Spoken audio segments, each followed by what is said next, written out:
The reunion hall shimmered with polished floors and soft golden lights, a space carefully designed to feel celebratory but heavy with unspoken comparisons.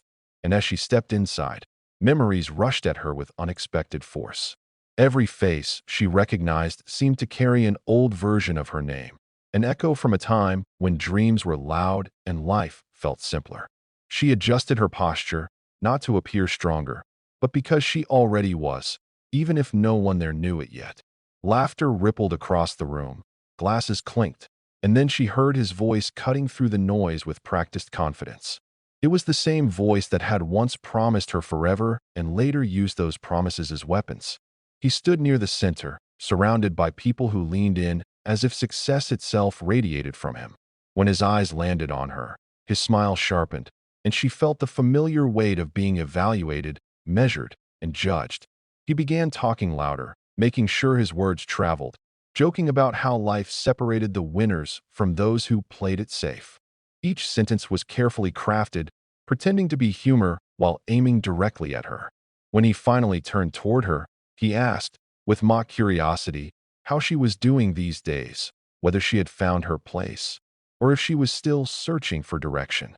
The laughter that followed was uneasy, but it gave him exactly what he wanted. She felt a flicker of the old pain, but it didn't take root. Instead, a calm settled over her, surprising even herself. She smiled politely, thanked him for asking, and said she was happy.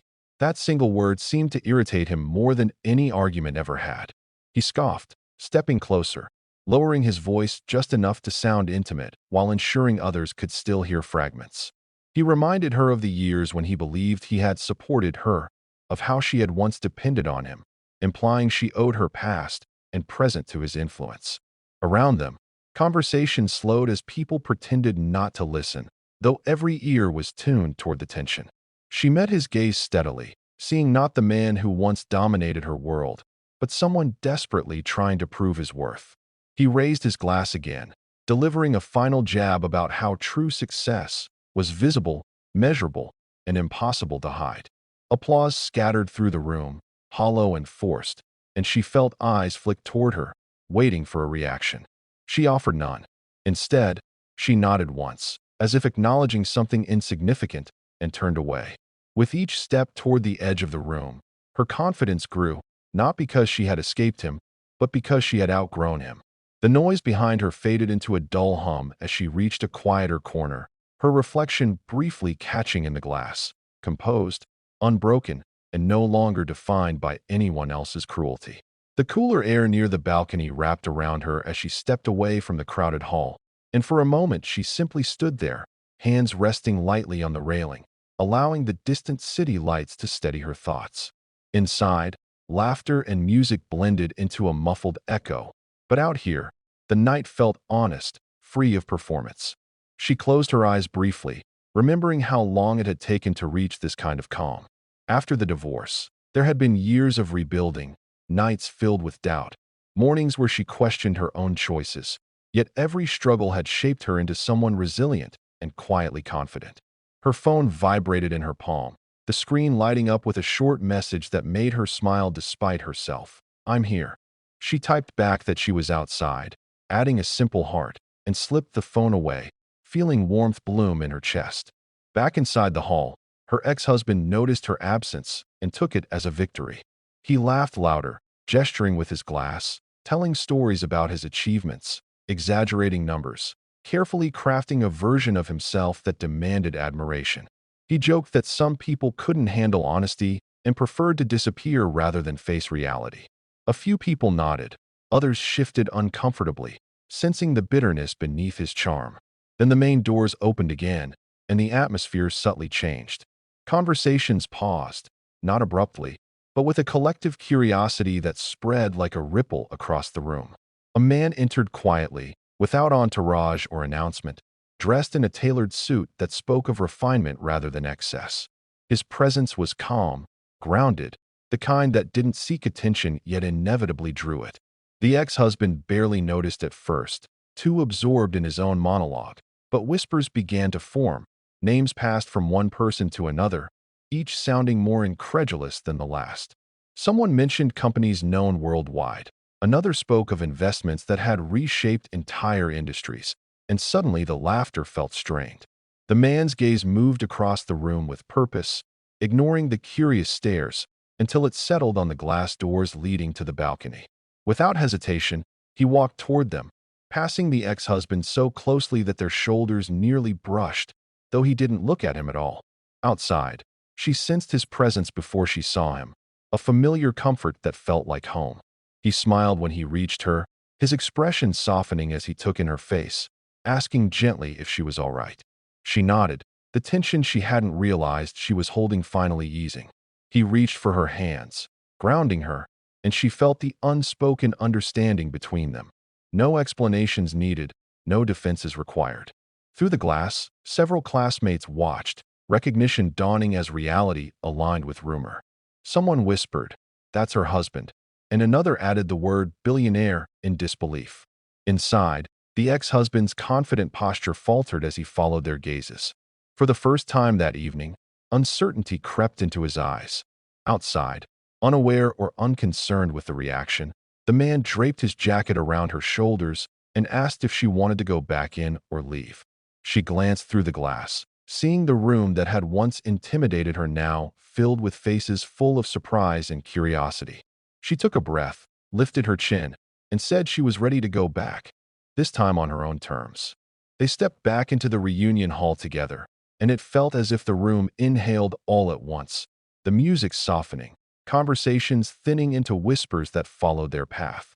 She sensed the shift immediately, not as triumph, but as clarity, like a fog lifting to reveal what had always been there. The man beside her moved with quiet confidence, his hand resting lightly at her back, not guiding her, but standing with her. Faces turned openly now, curiosity replacing the casual indifference that had greeted her earlier. Someone near the entrance recognized him fully and froze mid-sentence, eyes widening before murmuring his name. Another followed with a company, then another with a story about a foundation or a hospital wing funded anonymously years ago. The ex-husband stood stiffly near the center of the room, his glass hovering halfway to his lips as realization struck. He laughed once, too loudly, as if trying to convince himself this was coincidence. But the laughter died quickly when he saw the way people looked at the man walking beside her, with respect, not envy, admiration without desperation. A former classmate approached eagerly, extending a hand, thanking him for an opportunity that had once changed their life. He shook the hand politely, listening attentively, then redirected the conversation back to his wife, introducing her with pride that carried no arrogance, only truth. He spoke of her achievements, her insight, the way she had challenged him, supported him, inspired him. Each word landed softly, yet powerfully, reshaping the narrative that had been so casually distorted moments before. The ex-husband finally found his voice and stepped forward, forcing a smile that didn't reach his eyes. He made a joke about small worlds and unexpected reunions, attempting to reclaim control of the room. The billionaire turned to him calmly, studying his face without judgment, and extended his hand. The gesture was simple, respectful, and impossible to ignore. After a brief hesitation, the ex-husband took it, his grip uncertain. The billionaire thanked him sincerely for being part of his wife's past, explaining that every chapter of her life had contributed to the remarkable woman she was today. There was no insult in the words, no accusation, yet the room understood their weight.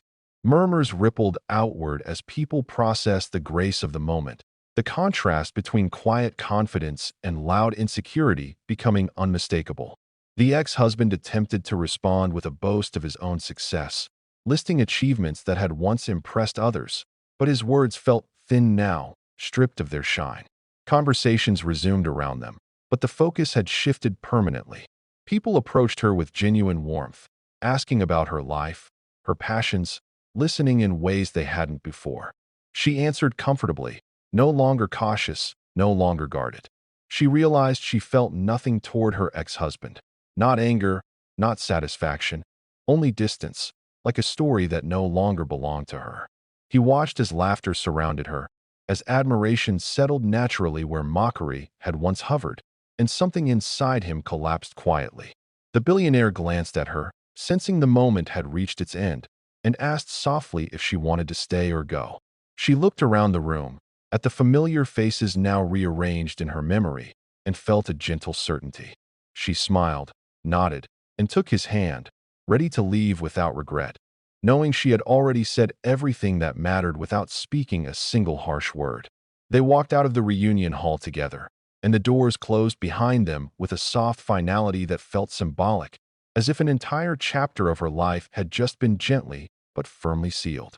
The night air welcomed them, cool and quiet, carrying none of the tension that had filled the room moments earlier. A few people lingered near the entrance, phones half raised, whispering excitedly, already imagining stories to tell, but the couple moved past without slowing, their focus entirely on each other. Inside the waiting car, the city lights reflected off the windows in long, glowing streaks, and as the door closed, she released a breath she hadn't realized she was holding. A soft laugh escaped her, part relief, part disbelief, and she leaned back into the seat, finally allowing herself to relax. He turned toward her, studying her face with gentle concern, and asked how she felt. She thought for a moment before answering honestly that she felt light, as if something heavy she had carried for years had been set down at last. He smiled, taking her hand, and told her he was proud of her, not for enduring humiliation or proving anything to anyone, but for remaining true to herself when it would have been easier to react with anger. As the car pulled into motion, she looked out at the passing streets, memories flickering in her mind like reflections on glass. She remembered the young woman she had once been, desperate for approval, afraid of being seen as insignificant, and she felt a quiet compassion for that version of herself. Back at the reunion, the ex-husband stood frozen amid the noise he had created, replaying the evening again and again, every word he had spoken now echoing with unintended meaning. He noticed how quickly attention had shifted away from him, how easily his confidence had crumbled when faced with dignity and restraint. For the first time, he understood that humiliation wasn't something he had inflicted. It was something he had revealed about himself. In the car, she rested her head against her husband's shoulder, feeling the steady rhythm of his presence, the reassurance that came not from wealth or status, but from respect and partnership. He told her that success wasn't about grand entrances or public victories, but about building a life where peace was the greatest achievement. She nodded, knowing how true that was. As they drove farther from the hall, the city opened into quieter roads, the noise fading behind them, replaced by a sense of certainty about the future. She knew that tomorrow the reunion would be nothing more than a passing story, something others would gossip about and eventually forget. But for her, it marked a turning point, a moment when the past lost its power completely. She squeezed his hand, grateful not for the dramatic reveal or the stunned faces, but for the realization that her worth had never been tied to anyone else's opinion. The car disappeared into the night, carrying with it a woman who no longer needed validation and a man who never needed to announce his strength, leaving behind a room full of echoes and a lesson that would linger long after the lights were turned off.